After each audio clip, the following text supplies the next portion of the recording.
First, I just want to talk a couple really quickly about two different kinds of arguments that are typically made with regard to logic: deductive and inductive arguments. Deductive arguments are when you have a premise and the steps that you get to get to a conclusion, and logically speaking, it is sound. The one that is typically given is all men are mortal. Socrates is a man, therefore Socrates is mortal. If you accept the premise that all men are mortal and Socrates is a man, then you must, without fail, accept that Socrates is mortal. It's a watertight argument, basically. The next kind of argument is inductive, and that one's much less rigorous. You could say most men are over 5 feet tall. Matt is a man, therefore he's over 5 feet tall. There's a good probability of that, but it's not a watertight, absolute, without fail argument or proof. And then there are two types of fallacies given those arguments: formal and informal. Formal arguments are mistakes in the logical process of the argument that have been made. You have made some kind of argument that it doesn't follow. It's a non sequitur, or you've got an ad hominem attack in there, or something like that. That means the argument isn't valid. It doesn't stand up. The other one is informal fallacies, and that happens when you don't accept the premise. If I were to change that argument and say all men are over 5 feet tall, that would be an informal fallacy.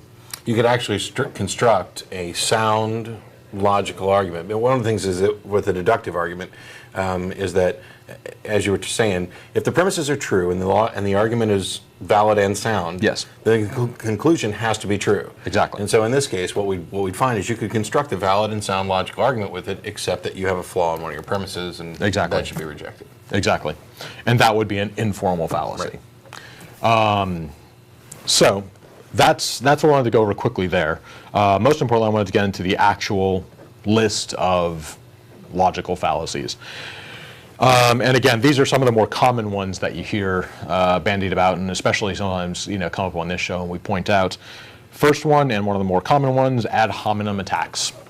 Basically, when you're attacking the person rather than the argument that they were actually making at the time. A lot of these, actually, you have to really keep track of. With what the person has just said, is that relevant to the argument they are making, or is it somehow off base, having nothing to do with it? Ad hominem attacks are, again, attacks against the person. Well, you're just a Republican, therefore how can you possibly, understand social problems, or something like that? Yeah. There are lots of different things like that. Blonde jokes would be ad hominem attacks, I guess. Now, there's a subtle problem with ad hominem when it applies to a logical fallacy, and that's that the fallacy is to say that this person's claim or argument is wrong because of whatever it is that you're actually attacking. Yes. However, when you're talking about expert opinion, yes, to say that it would be fallacious to say that this guy is a doctor of geology, therefore everything he says about geology is true. That would be fallacious, but not an ad hominem. But to say, for example, that Kent Hovind has a fake doctorate and doesn't know anything at all about what evolution really is, that is an attack on him. But it's done an ad hominem fallacy because we're pointing out that he has no actual expertise in the subject that he's rendering opinion on, and therefore you shouldn't listen to his arguments or his points. His argument is actually the one that's flawed by saying, "Oh, I'm the doctor and blah blah blah." The argument from authority, which I'm sure you'll get to later. Yeah, but then again, if we were to come back, if he goes on and makes a point, and we say, "Well, you've just got a fake credential, and you don't actually know what you're talking about, you don't have any formal training," that would be an ad hominem attack, because we said we attacked his person, but we didn't actually address the actual argument he was making, which could be perfectly valid. Probably wouldn't be from Ken Hovind, but anyway. Hey! All right, next one, straw man attacks. This is basically setting up an exaggerated view of a person or their argument and then attacking that, because it's a much easier thing to destroy than the actual argument. This one's very common in evolution with people who don't understand what's going on, because they basically say, well, evolution just basically means that 2 rocks gave birth to a cat. And that's obviously very easy to dismiss and argue against, but basically it means that they don't know what they're talking about. Of course, you could just say that. That's not what evolution says. You could just say you can't prove 2 rocks didn't give birth to a cat. I mean, I'm sure we'll get to the fallacy in that a little later. Exactly. It's pretty common. But yeah, I mean, that's basically setting up a caricature or exaggeration of the argument and then knocking that down. Yeah. So. Aha, I've triumphed over evolution with my rock cat argument. Sorry. And actually, this one comes up very often online, too. Online, there is a kind of informal idea about that of Godwin's Law, which most net people know about, people who've been on the internet a lot, which actually states, as an online discussion grows larger, the probability of a comparison involving Nazis or Hitler approaches 1. Basically, as any online argument or discussion goes on, someone's going to throw out the Nazi card. It happens all the time in discussing atheism, for example. Well, you know, you've got Stalin and Hitler. Exactly, Mao and Stalin and all of them were atheists, therefore your argument doesn't hold water. Yeah, except in that case they really shouldn't be using Hitler, but we'll go into that some more. True. So, but again, that's a very common one, especially on the internet. A good Catholic like Hitler, you know, yeah. It would be a shame to call him an atheist. So. All right, inflation of conflict. Another very big one to do with evolution. Basically pointing out that if you have people in the field who have disagreements about a topic, then the entire topic is in dispute and should therefore be ignored. Oh, yeah. You know, there are scientists, some of them say that Australopithecine or whatever is a man. Other ones say it was a monkey. They don't know what they're talking about, therefore evolution is complete bunk. Not necessarily. Just because there's small or minor disputes, or even large disputes, doesn't mean that the entire field is in complete disarray. There are lots of discussions right now about the age of the Earth and the age of the universe and things like that based on different observations. And again, some people will say, some scientists say it's 15 billion years old. Some people say it's 13 billion years old. None of them know what they're talking about, therefore, God did it. Not necessarily. So I'd like to point out that among the scientists who may say that it's closer to 15 billion and the other group of scientists who might say it's closer to 13 billion, none of them think it's 6,000 to 10,000 years old. Exactly. So for the young earthers out there, you don't have any scientific support, even if the rest of the community is in disarray over it. Yeah, they're talking about ranges way outside of the 6,000 years. So, all right. This website had this particular argument labeled as the excluded middle. I've always heard it called the false dichotomy. And basically the argument is, or the problem with the argument is you've got 2 extremes and you're saying it's got to be one of these. There's no middle ground. You're either an atheist or you're a fundamentalist Christian. And again, there's always some middle ground in pretty much everything. So if, again, people bring this up and say,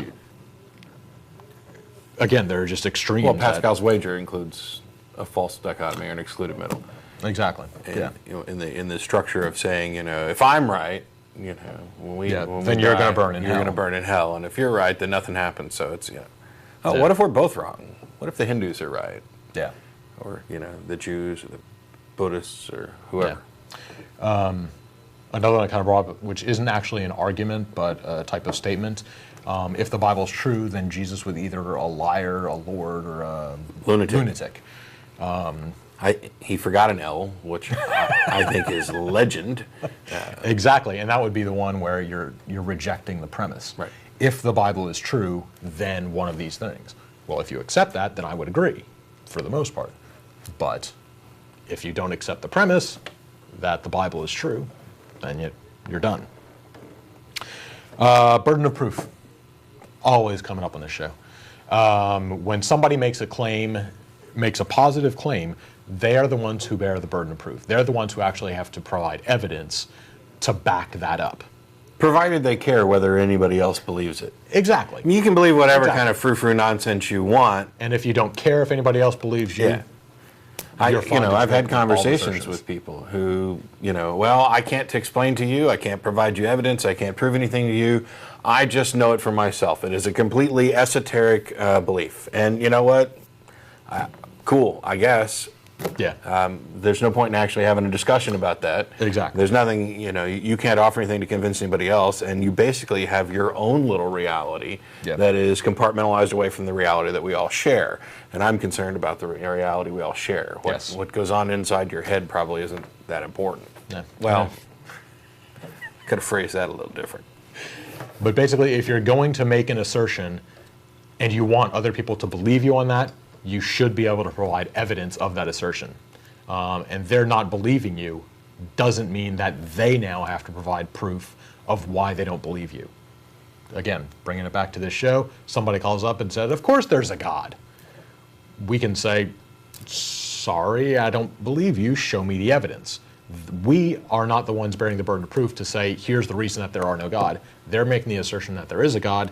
They need to back that up.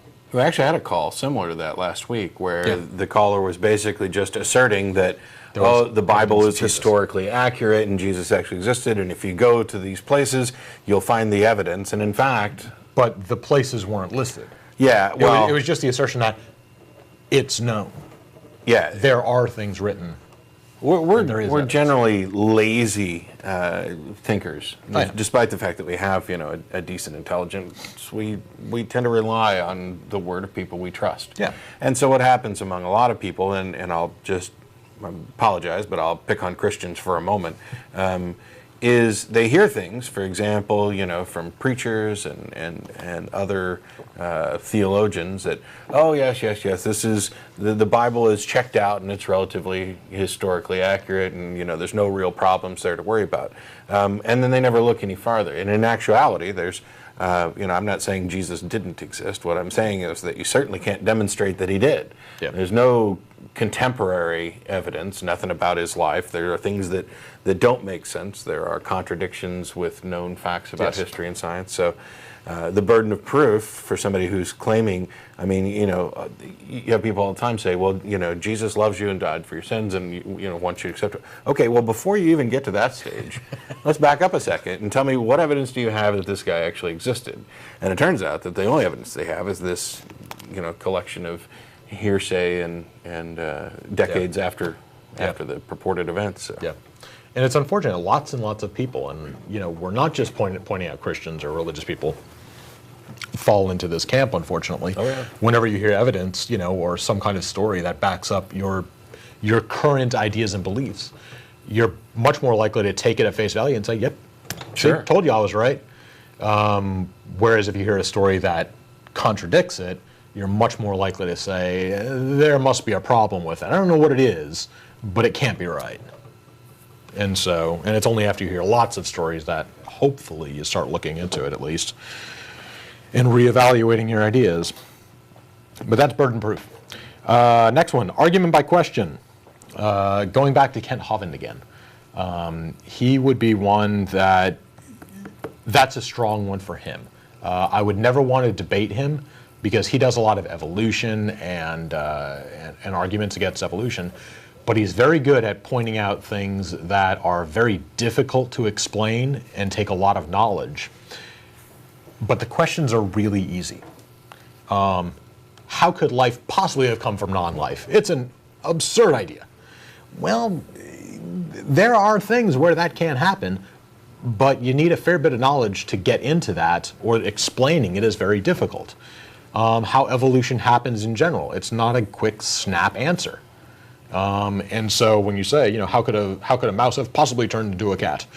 Again, evolution, things can happen and it can be explained, but it's a lot easier to ask a question. It's a lot easier to make a simple misstatement and cast doubt than it is to, he can say something in 5 seconds that might actually take hours Exactly. to explain fully the difference. explain. And part of the reason is that he's relying on one of the reasons we make so many mistakes and errors, like I was talking about, of trusting our sources. There's some things that are just so, or everybody knows, and they seem to be kind of common sense, even though actually they turn out to be wrong. Yeah. So he'll exploit those types of things. Like there are more suicides during a full moon. This is something that just everybody knows is true, and it turns out it's not true at all. But everybody, how many people haven't heard that and just said, yeah, well, that kind of makes sense in some kind of twisted, pseudoscientific way. But And actually, one of the fallacies I cut out of here, because again, it's not the most common thing in the world, was exactly that. Making an assertion, but skipping over it very quickly, so that they don't have time to really process it and think. And just like you said, there are more suicides during full moon, therefore we should da-da-da-da-da-da. You don't have time to really process that, and so you basically just kind of go along for the ride. Yeah. And it's only later that you can kind of look at it and say, no, hang on a second, that wasn't right in the first place. Well, I've done that a number of times when somebody calls in on the show to say, they're trying to make an argument, and I could stop them at each stage. Exactly. And say, no, your initial premise that the Bible is accurate, I don't accept that, so we shouldn't go any further. But I end up playing devil's advocate. Yeah. And Let's accept that it is true for this argument. And then you end up glossing over something else that, Exactly. So, all right, argument by emotive language. This one almost goes back to Godwin's law, using terms or words that are highly emotive, and therefore you're going to have either a very negative or a very positive feeling towards them, pro-life and pro-choice. They use those things and say, well, you're an abortionist. Obviously a very negative term, whereas other people would say, no, I'm pro-choice. A relatively positive term. These are used very often. Also in politics, it's been a very, very, very long time, from my understanding, that America has actually been at war. We have had police actions, and we have had, what some people would call occupations and things like that. But it's been a very long time since we've actually had a war. So, all right. Appeal to pity. This is one that you mostly hear on the internet, and sometimes on this show and things like that. It's where people will basically will put themselves on the same plane as other people who have had ideas that have been proven right. Galileo, everybody doubted Galileo, originally, just like they're doubting me. And one day I will be proven right. Yeah. And I'm just content to kind of sit by myself and wait for that to happen. Not necessarily. There are a lot of kooks out there who were always wrong. Yeah. And there's probably a bigger chance that you're going to be one of them than you're going to be proven right, and textbooks will be rewritten about you. So. And part of that, I guess, it's kind of amusing, and you do hear that argument a lot of, well, they laughed at Galileo. I'm the rebel who has come up with this discovery, and it's going to revolutionize everything. Exactly. And maybe you're right, but there's been a billion nuts just like you, and until you can actually demonstrate that what you're saying is true, nobody has any good reason to believe you. Exactly. To assume that anybody should believe you just because somebody else was also laughed at and was demonstrated to be true. Yeah. Arguments from or to authority. Basically, I am an expert in such and such, therefore you should listen to me. Now, there's a couple different forms of that. One, I'm an expert in biology, therefore you should listen to me on evolution. They're related, makes some sense. Yeah. But then there are other people who say, I have a PhD, and I say blah, blah, blah, blah, blah, therefore you should listen to me, failing to neglect that their PhD is in home economics. And therefore, when they're talking about, microbiology, makes no difference. They're not trained in that. And that's an argument from authority. Argument to authority is, well, Einstein said God doesn't play dice with the universe, therefore he must believe in a God. basically, calling up those kind of authority figures to Yeah, and I've had that one back in up your email. arguments. I've had that one in email yeah. twice in the last month. One of them was, yeah. well, Einstein believed in a God. Well, no, actually, he didn't. He didn't believe in any kind of personal God or anything else. He had a very God is the laws of nature panentheistic view on it. And the other one was not only Einstein believed in God, but it was a double fallacy, because it would say, well, Einstein didn't believe in God. Do you think you're smarter than him?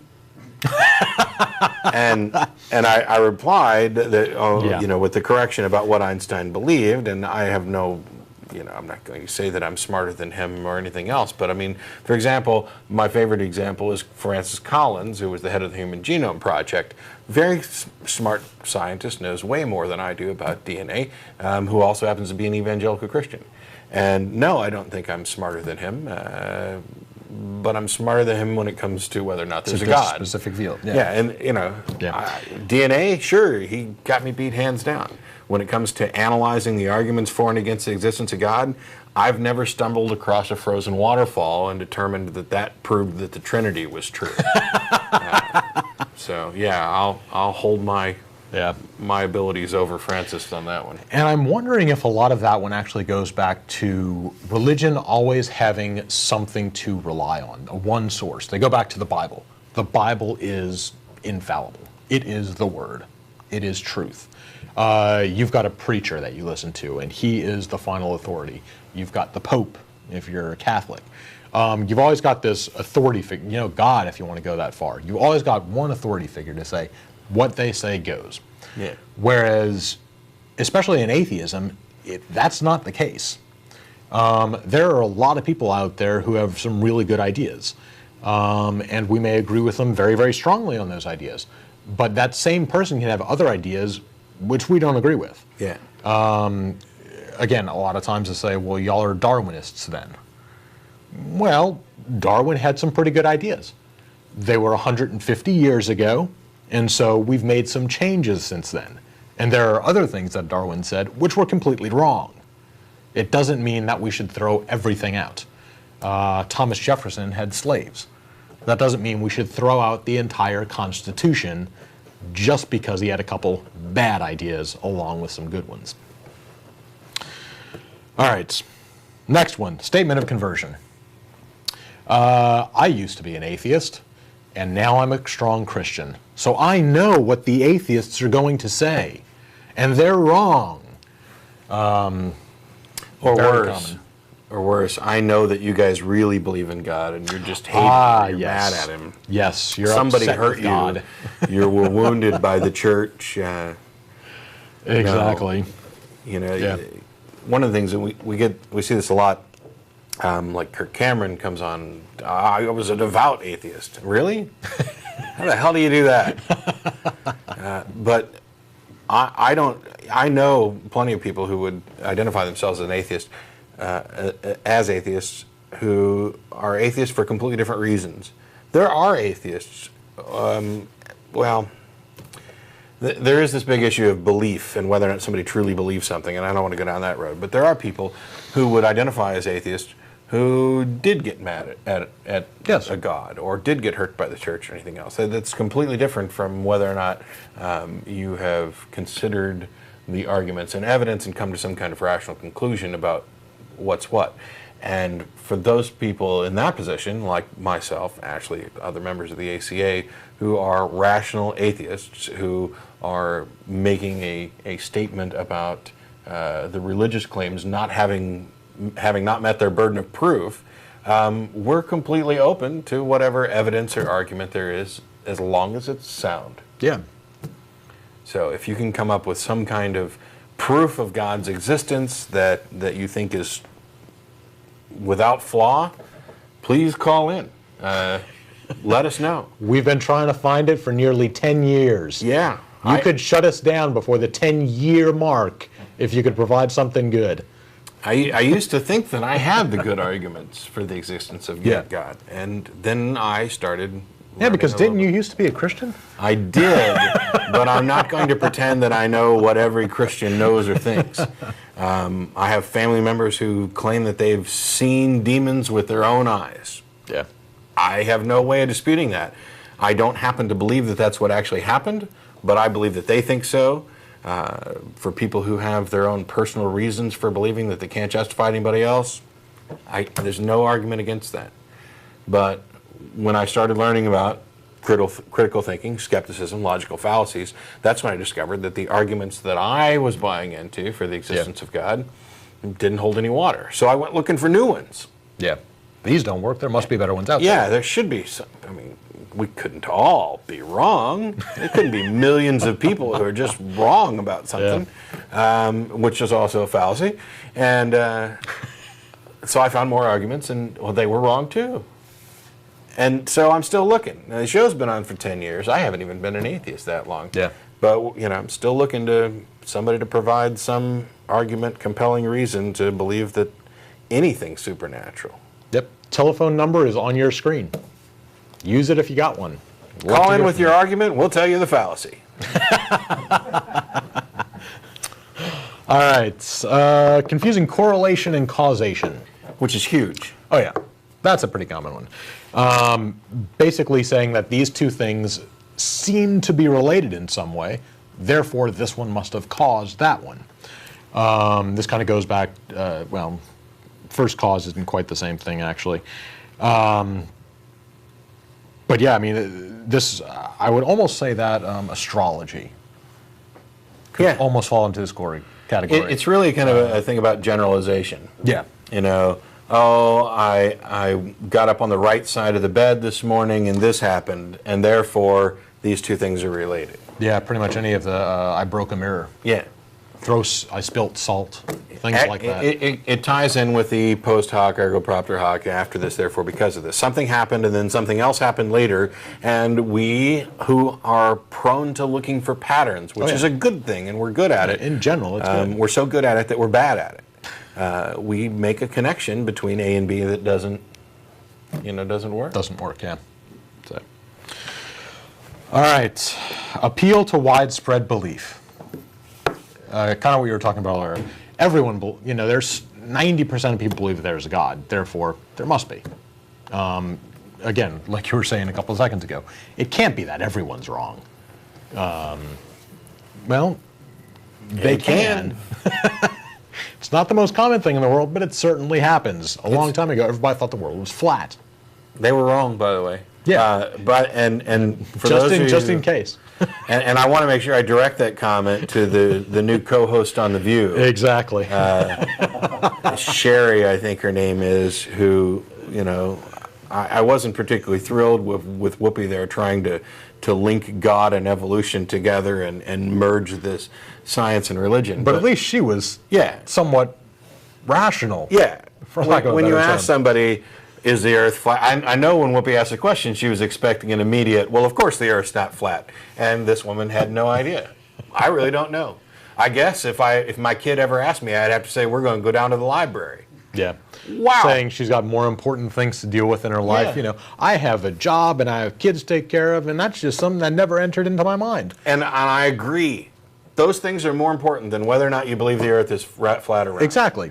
But I'm sorry. I fail to believe that she has never walked through a mall, past the Discovery store, and saw the little balls in the window with the green and the blue, and said, I wonder if that's the Earth, maybe. Well, I'm wondering if maybe she hasn't fallen in with the flat earthers, because I think it's clear that she may actually be a young earther. So it's possible that they could fall in with the flat earthers. But I was shocked. I don't know. And yeah, we've had some discussion on this. We've had this come up on our show a couple times, where people have basically argued themselves into a corner. Yeah. And they can't get out of that corner without destroying whatever it is that they've said earlier. The most common thing of this, on this show at least, is without God, we can't possibly know right and wrong. God gives us our law, and therefore, God tells us it's wrong to kill, therefore it's wrong to kill. And so we basically say, okay, assuming tomorrow you had irrefutable proof that there was no God, would you start killing people? They can't say, no, I wouldn't, because that would destroy everything that they've been saying up until then. they would basically say, okay, well, I guess I do have reasons for not killing outside of God. They've got to basically follow this path and say, well, yeah, I guess I would start killing everybody around me. Yeah. And our immediate response is, then you need to keep going to church. Exactly. You need to keep believing, because I don't want to live Yeah. in a society where you get to roam free thinking that it's okay to kill people just because you don't believe in a God. Yeah. That's absurd. And so I'm wondering if that's the same thing that happened on The View, is she basically painted herself into a corner of doubting science and such, and when this question came up, she just kind of had to continue on that path. Well, I don't know. One of my big things is that, I agree, taking care of your kids is more important than whether or not you think that the earth is flat. Yeah. But there is a certain base level of knowledge that we expect people to have to kind of be functional in society. And there's also this idea of the scientific consensus, and then not only the burden of proof to establish a claim, but the burden of proof to then overcome an established claim. So, did she never take geography? Did she never see a globe, as you pointed out? It doesn't make sense that somebody could go through their life to her age, which I have no idea what it is, but she's an adult. She's older than 5. Yeah. It doesn't take a whole lot. Yeah, I'm pretty sure if we pulled her kid in and asked her kid whether or not the earth was flat, we'd get a pretty straight answer. Exactly. And I'm betting it's right. I'm betting that, unless she's been polluting him with her homeschooling skills, I think we'd probably get the right answer. And if you've got somebody homeschooling who doesn't know if the earth is round, we got real problems. Definitely. All right, next one, slippery slope. Not the most common thing. You really can't cover this fallacy, otherwise we'll just end up covering a whole bunch more. Slippery slope, the argument I've usually heard about it is relating to drugs. Marijuana. If you smoke marijuana, that's a gateway drug, and you're then going to start doing harder and harder and harder stuff, and eventually you're going to be a gangbanger on the street, things like that. Not necessarily, because again, why can't you take that a step back? If you start drinking caffeine, I tell you, that's just a gateway drug. You're going to start smoking, going to trip over to alcohol, going to eventually start doing weed, going to get on the crack. So, not necessarily. So, what about those other chemicals we take into our body, like water and water? Water gateway is the drug. gateway to Coca-Cola, which is the gateway to Jack and Coke. Look out! All right, non sequiturs. It doesn't follow. The argument, or the example that they give here is tens of thousands of Americans have seen lights in the night sky which could not be identified. The existence of life on other planets is fast becoming certainty. Again, not necessarily following. Just because you can explain a light doesn't mean you can make the several jumps that are required to then say there's life on other planets. So. And actually, we went through this discussion quite a while ago, so I wanted to clarify this just in case there's like some logic student listening who's like, you guys are half-assing this. They're all non sequiturs. Non sequitur just means that it doesn't follow. So when you have a logical fallacy in your argument, your conclusion is in fact a non sequitur at that point. Yeah. Non sequitur is just, I guess, a kind of a shorthand for addressing that. Yeah. So, all right, got a couple more. Again, phone numbers on your screen. We've got some callers coming in. We'll get to them in just a couple seconds. Argument by pretentious jargon and argument by gibberish. These two are fairly common, especially if you start getting on the internet and you look at some of these kooks out there, for lack of a better term. The new age perpetual motion. Exactly. Where they new throw age. any quantum physics, quantum mechanics term they can in. Exactly the example that they say here. For example, crackpots used to claim that they had a unified field theory. That was after Einstein. Then the word was quantum, and that was really popular. Lately, it seems to be the 0-point fields, which actually I went to Deepak Chopra a couple months ago, and he was all about there is knowledge that exists in the 0-point field, and you must tap into this knowledge. And no, you don't. No, you can't. But yeah, it's basically just throwing out arguments of new age science or something like that, and hoping that it sticks. Or if you use that it befuddles and confuses. Exactly. You trust that your audience isn't really going to understand what it is you're saying. Therefore, you can just kind of gloss over it. It's kind of You used to see this a lot with the traveling salesman with the wagon, where the hucksters would get up there and rattle things off really fast and use terms and terminology and appeals to different science stuff that was completely irrelevant to what they were saying in order to just befuddle the masses because, oh, wow, look how sharp he is. He knows what he's talking about. He can rattle all this off, and he knows sciencey stuff that I don't know. So Yeah. this snake oil must really work. Yeah. And also just by using sometimes the people don't actually know what the terms are, Yeah. but use them anyway because I don't really understand it, but as long as I can use the big long words, then it must be right. I think of homeopathy, where I've got a 10C solution of blah over here, not really knowing what Oh, and it is use you're the talking Latin about. name too. Oh, exactly. A 10C Latin. solution with the Latin name so that they don't know that, it's just dandelions. And no, I don't know the Latin name for dandelions. So you can fool me with that, Yeah. except that I'm not going to buy your crap. Dihydrogen monoxide. Oh, yes. Perfect A example. perfect example. We should ban dihydrogen monoxide. That stuff's a killer. Exactly.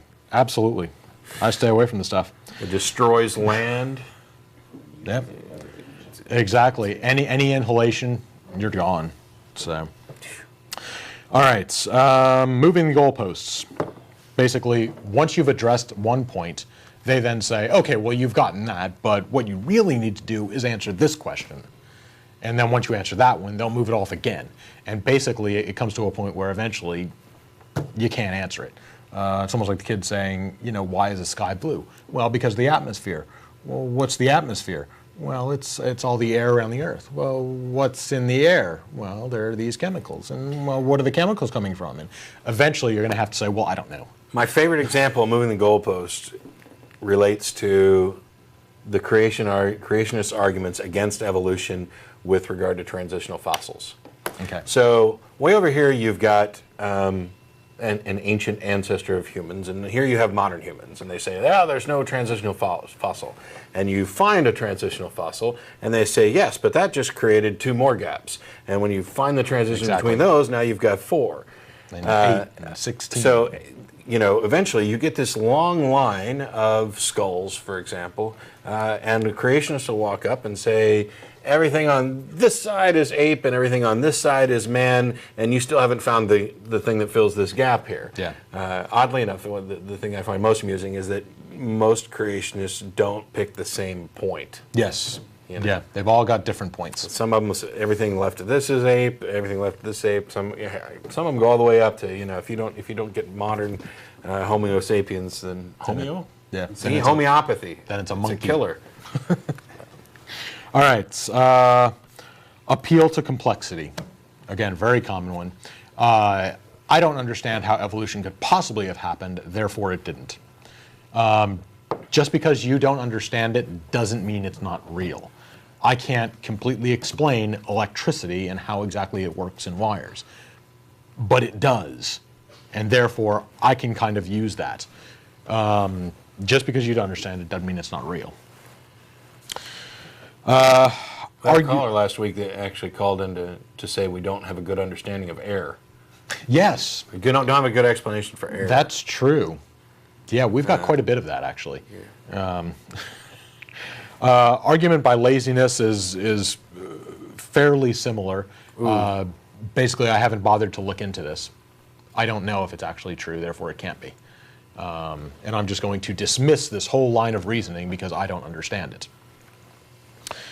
And then finally, the last one, false compromise. I don't really understand or know whether creationism is true or evolution is true. Therefore, why don't we teach both in the schools? Yeah. Among people who actually know what they're talking about, there is no dispute.